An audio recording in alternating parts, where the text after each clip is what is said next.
Hi tubers, welcome back to the channel. Today is more of a catch-up day. We're going to summarize what has been going on. I haven't posted in the last couple of months, and there have been several reasons for that, so I wanted to kind of go over some of that and kind of pick up to where we left off and show you what I'm going to be working on here in the near future. As you saw at the beginning, we've got a nice fire going here. As we did last time, what I did is I rebuilt the top of the fireplace box, and that sealed it all off so that there's no, fire exhaust coming into the living space. Today also we have a brand new device today. It's one of those fans that you can put on top of your wood stove. This is brand new, it just came in. Let me get it out of the box here for you. Empty box. Cardboard, good. All right, so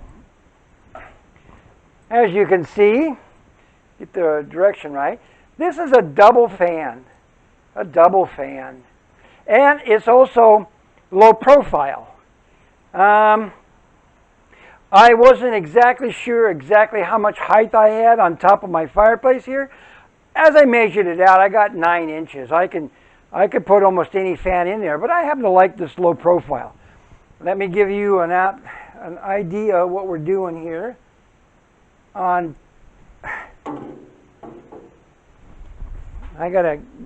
on, I gotta get you down. Oh, I got to back you off a little bit here. I got to get me a new thing. Okay. So, as you can see, I've got the fan now located on the top of the firebox. And once it gets warmed up, there's little tiny motors in there, and that's going to bring the airflow out into the living space. And it'll not just all radiate out kind of a little bit. This will help pull it. The airflow will go underneath, come back out, and then flow across the top of it. Now, as I discussed earlier, we sealed off the top of the firebox with cement board. And the back of it here, let me show you. Let me get you over here, show you what we've done. Okay, as you can see, we've sealed off the entire, is that in focus? Maybe not, I don't know. We've sealed off the entire opening to the firebox completely with the cement board. And with that, with the refractory cement. Now this is a little bit different than I normally use. This is a newer product. It's black and it's gooey, almost like a tar almost, with sand in it, kind of. And what I did is I sealed off all of the openings to the living space.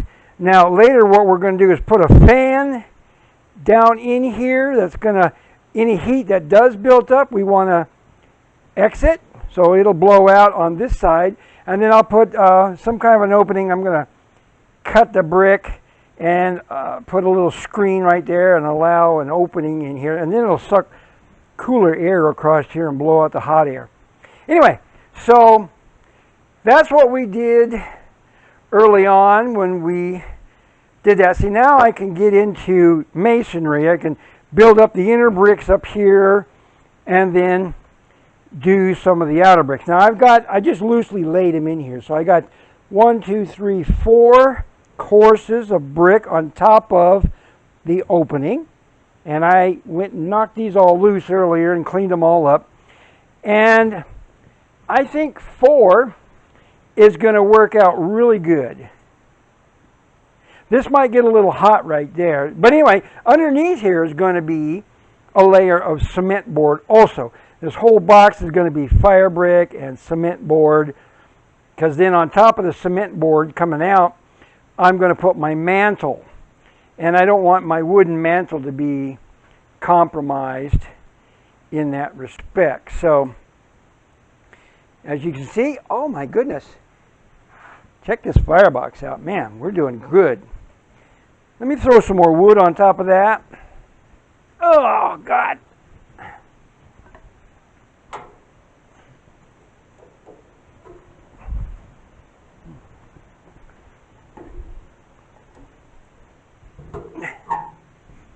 Whew. All right. That's going to continue to burn. Throw some nice heat out here. I want to see that fan going. That'll be interesting. This is the first time I've ever used a fan on top of a firebox.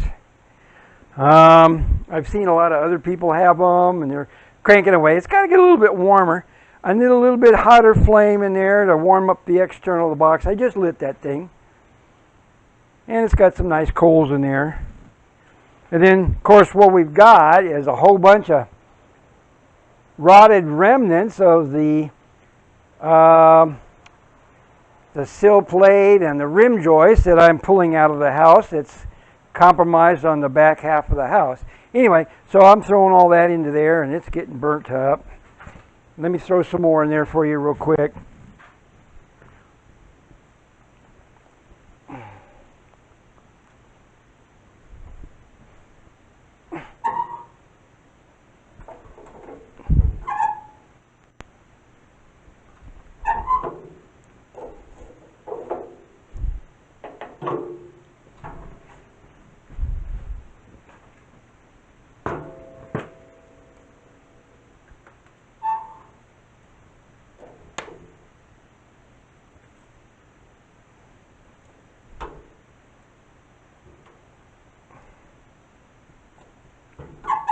Okay. There we go. I love a good fire. Anyway, to continue, like I said, this is, let me get you in focus here. This is more of a continuation of where we left off. Well, let me explain. One of the reasons why I haven't posted in a couple of months is that I had a gentleman that wanted to purchase my house. Oh, geez.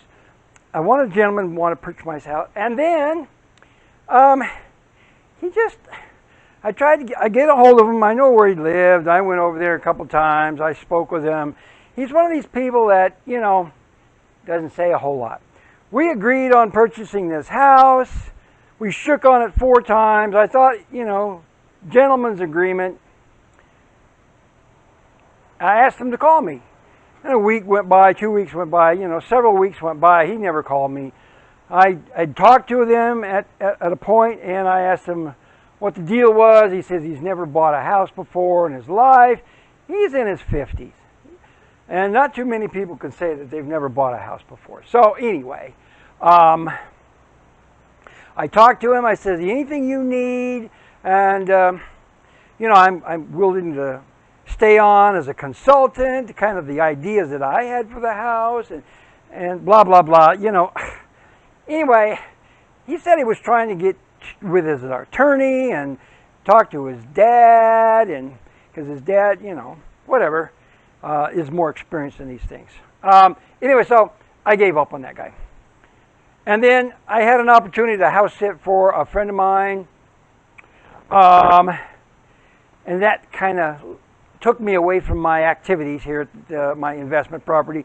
And then, so I went down for 2 weeks into another city to watch their house. I had to watch their puppy dog, and that turned into be a fiasco.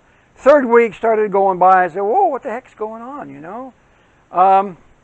Lady of the house come back, and she's getting packed up. They're moving. Oh, my God. So, and then they're renting this house, I guess, evidently, and the owner of the house came by to trim the bushes and the trees and stuff like that. He came back and he issued me a get the hell out of my house warning, you know? Vacate 3 days. you know. Oh, like, what the hell? I'm babysitting. Who does that? Who evicts their babysitter? Oh, I'm the one taking care of the house. I don't know. He said, I'm not on the lease. What the hell? Nobody puts their babysitter on the lease. That's stupid. Anyway, so that took me away from a couple of weeks. So here it is, 2 months later, 3 months later, and I hadn't had an opportunity to post any videos. But anyway, now we're back, and now I got to pick up where I left off. So I come back. I came back at 2 weeks when I was babysitting. Everything was fine. I just checking on the house, you know. And then after the third week, I come back, and I come into the house, and lo and behold, somebody broke my back window. So here's my back window. It's supposed to look like that. You know, it's got Milgard windows in it. And so then there's glass all over the floor, you know. Somebody found a pipe in the backyard, and they woofed it through the back window. I have a suspicion who it was. This gentleman here a couple of months ago, I had the cops, the county mounties come by, and they evicted a person that set up camp on my front porch. They didn't break into the house. They just liked the little, you know, shelter that the little cubby offered, you know, my front porch. It's got a piece of carpeting on it. So here he just made himself comfortable. He had his groceries all laid out there. He dragged a bunch of wood that he found out in the yard around, and he made himself a little camp. And I don't know. The guy had mental issues. He had mental problems. So first of all, he didn't understand that he's not supposed to be on somebody else's property. Secondly, he didn't understand why he was throwing my firewood out into the yard. There was firewood flung all over the place. I don't know. The guy was an escapee from some kind of a mental issues in life. I don't know. But anyway, that was a couple of months ago. And then so I come back after babysitting, and then my window's all busted in, right? I mean, yeah, I got to pay money for the window, but it's only a few $100s. I'm not that worried about it. So I picked up all the glass. I swept. I put the plastic and the 2x4s on the wall, over the window opening, you know, so that other people don't get any ideas. Okay? So, and in conjunction with that, I ordered one of those trail cams off of Amazon, and I'll have that set up. Keep an eye on the yard for me, you know, in case somebody else decides to come back here. So it won't be my first issue, it won't be my last, hopefully, with a trail cam. It says it'll last 6 months to a year with the batteries in it. And it has it'll transmit pictures back to me through the cellular network. So I'll get a picture on my phone if somebody comes into the backyard, which they do quite often, I noticed. Another thing is that my water meter's out there in the backyard. It's not mine. Lo and behold, I found out a long time ago when I bought this place that my water meter in my backyard, surrounded by woods all the way around, does not belong to me. For some unknown godly reason, PUD, Public Utility Department, decided to give that water meter to one of my neighbors 200 feet down the road. 200 feet. Who does that? I don't know. My water meter in my backyard belongs to my neighbor. And so I spoke with it when I had my permits taken. I said, well, what am I going to do about the water meter? I said, well, you have to have another one installed. I got to pay for a water meter to be installed into my backyard that I own. There's already a water meter in the backyard that apparently I don't own. Figure that one out. Anyway, I didn't want to get too far off with the rants today, as I typically do once in a while. Anyway, this is a catch-up video, like I was saying. What we had done here in the bathroom, let me get you oriented here. We got the first flooring, subflooring in the bathroom. This was all glued and screwed. It's all squared off, nice and neat, everything. Got beams and everything. I was putting, this is not glued and screwed yet. This second sheet of subflooring, I got to suck it up here about half an inch, no, not even a half an inch, quarter of an inch. But before that I do that, this outside wall is down about a half an inch. I gotta crank it up. So what I'm going to do is come over here. I got some jacks out and things like that. What I'm going to do is crank up the outside wall a little bit, and so I can slide that in there another. Well, I mean, it's lined up over here. It's lined up, but I don't have enough room to get that rim joist in. That rim joist I'm putting in there is still about a half an inch too tight. I got it almost in there, but I gotta get it stood up like that. And so what I gotta do is I gotta take this subfloor and I gotta jack it up another half an inch, you know, and then I can get the rim joist slapped into place. And then make sure everything's all lined up and everything, and then I can let this wall back down. And then, you know, nail everything together and blah, blah, blah.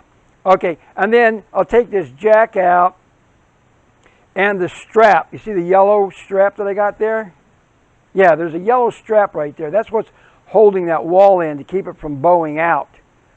So, but once I get everything tacked together and screwed and glued and everything like that, then what I can do is I can take that strap and the metal brackets on the outside, and I can move it down and hold the other part of the wall in, you know, and just kind of zip it all back together like a big zipper or something, you know. But the problem that I ran into, when, see, this beam was down about 4 or 5 inches, and I used my, I got a 20, you can't really see it, but I got a 20-ton jack down in there, and I had it underneath the big beam, right? The 3 2x12s together. And I lifted that up till it was damn near level, you know, another 4, 5, 6 inches. And I had a couple of house jacks on this side holding the roof up, and all of a sudden, you know, snap, crackle, and pop, things started to fall apart. And what had happened is that the hangers, the joist hangers for the double 2x6 here and the 2x6 here and all the rest of these, this wall is sitting on the 2x6 joists. And what had happened is that the complete weight of the ceiling busted off the hangers for those joists. Busted. It just ripped the Tico nails, the Ticos, right out of the beam. So this one is down about 3 inches. This one's down 3 inches. This one's loose. These other ones here are not too bad, but the wall's still sitting on them.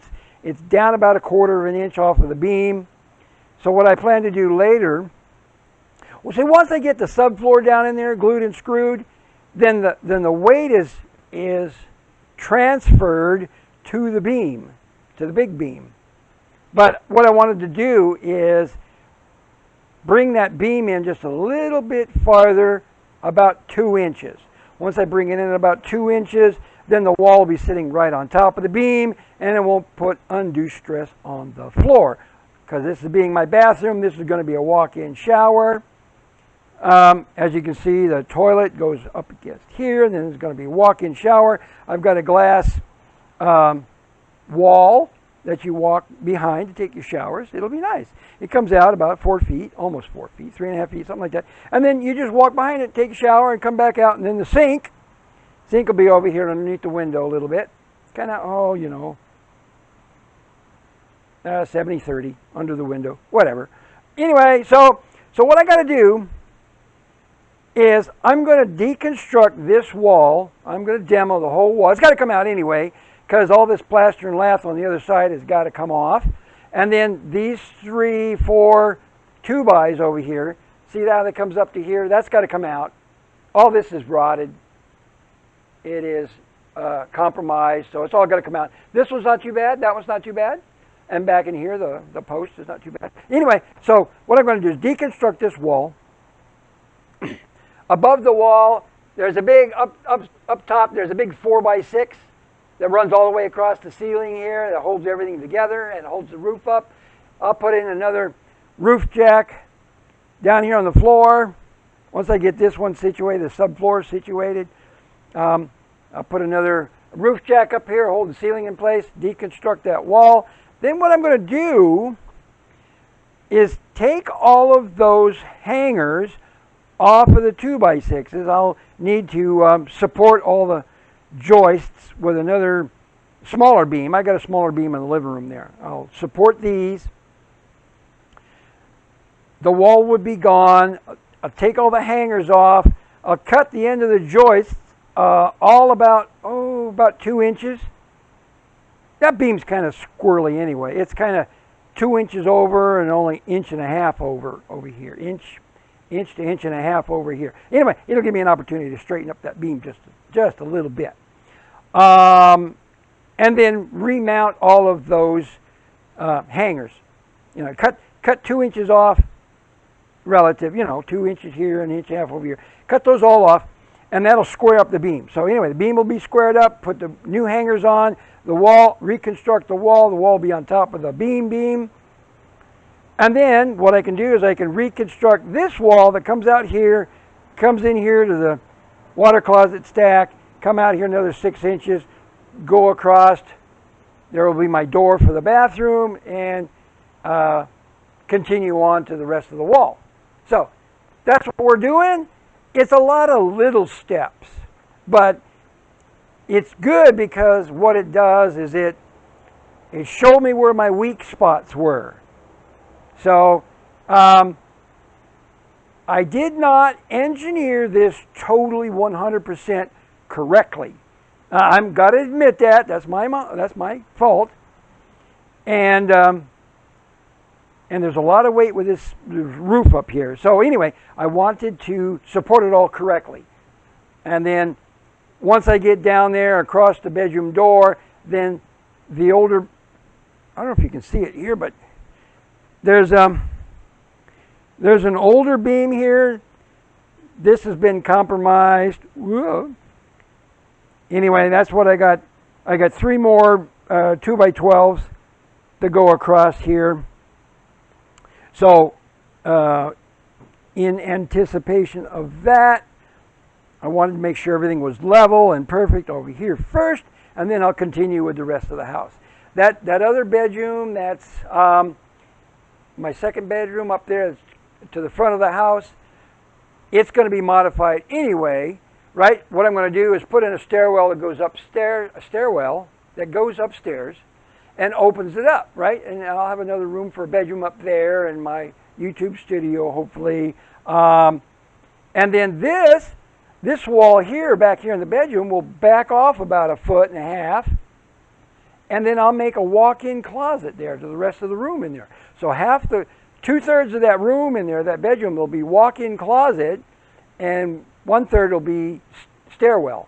4 feet wide for the stairwell, and 10 feet, 8 or 9 feet left. Let me think. 7 or 8 feet will be left for the walk-in closet. And that'll be a perfect size. And then the bedroom's already, I think, 11 by 12. And this, it'll make it by, 13, 14, 13 and a half feet, something like that. Anyway, coming back to my ugly face. Check it out. Anyway, so that kind of gets you up to speed as to what we're doing.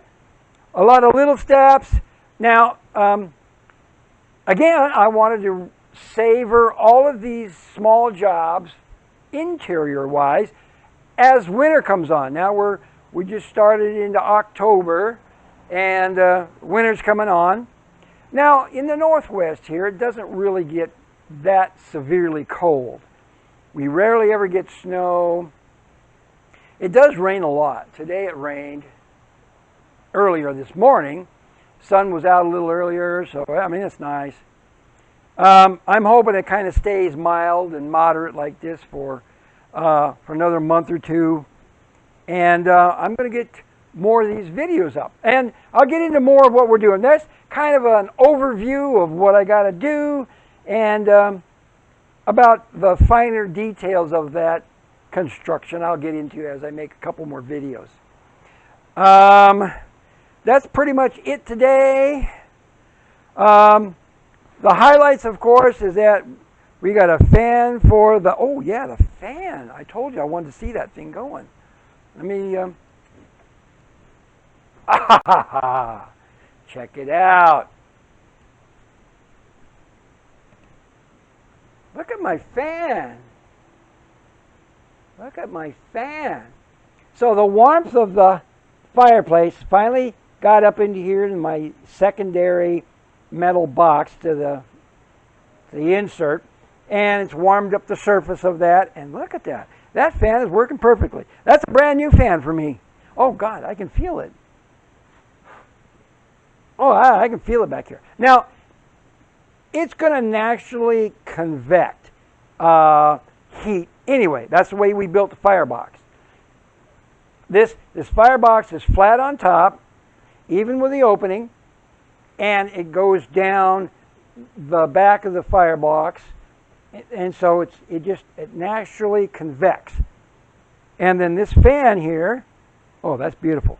This fan here is blowing outward, and it'll help that convection a lot better. And it'll blow heat more out in the middle of this living room here.